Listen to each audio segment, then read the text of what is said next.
Salut Émilie, tu viens jouer avec moi au ballon? Ouais, ok, j'arrive.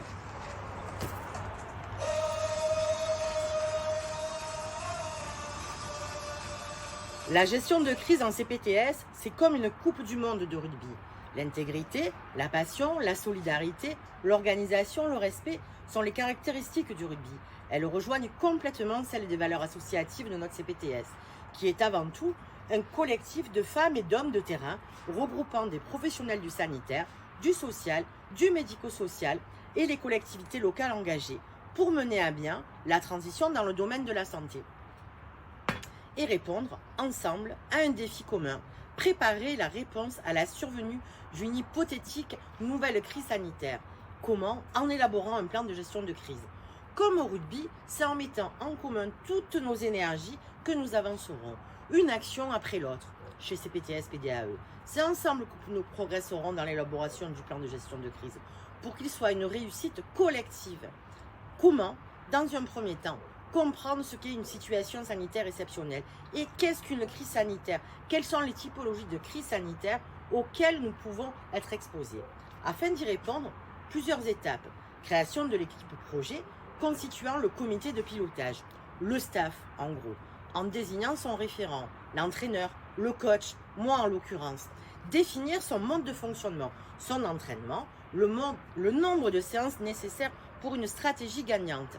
Sa mission, elle est simple, faire un état des lieux des risques, des ressources et des outils présents sur le territoire.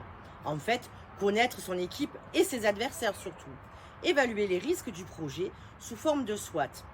Connaître les faiblesses, les forces, les opportunités et les menaces sur le terrain. Mettre en place une réponse adaptée sous forme de création de cellules de crise.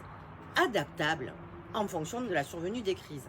C'est-à-dire, tout simplement, réunir le capitaine, les entraîneurs, le staff et toutes les personnes expertes afin d'assurer la victoire. En créant une équipe forte, soudée, entraînée à répondre à plusieurs scénarios et attaques possibles. De la part de qui? De ses adversaires. Et mettre un plan d'action et de communication en place, c'est-à-dire utiliser les bons canaux pour être sûr que le ballon arrive au bon destinataire afin de marquer un essai, avec comme mission principale analyser la situation, organiser la mobilisation, coordonner l'ensemble des acteurs. Comment? Avoir une vue dégagée sur le terrain de jeu afin de déterminer les parcours de soins, les filières patients, tout en contribuant à la continuité des soins. Vrai défi, évaluer les besoins matériels et humains, savoir de quoi les joueurs ont besoin, s'assurer de la communication avec les institutions, les médias, la population, pour ne pas perdre de vue l'objectif final, sortir vainqueur de la mêlée et gagner. Et tout cela grâce aux outils qui auront été mis en place par le comité de pilotage durant la phase d'écriture de 18 mois, une deadline au mois de juin 2024, en plein milieu des JO, afin de transformer l'essai pour ensemble prendre soin de tous avec la CPTS Pays d'Aubagne et de l'Étoile. À vous de jouer maintenant.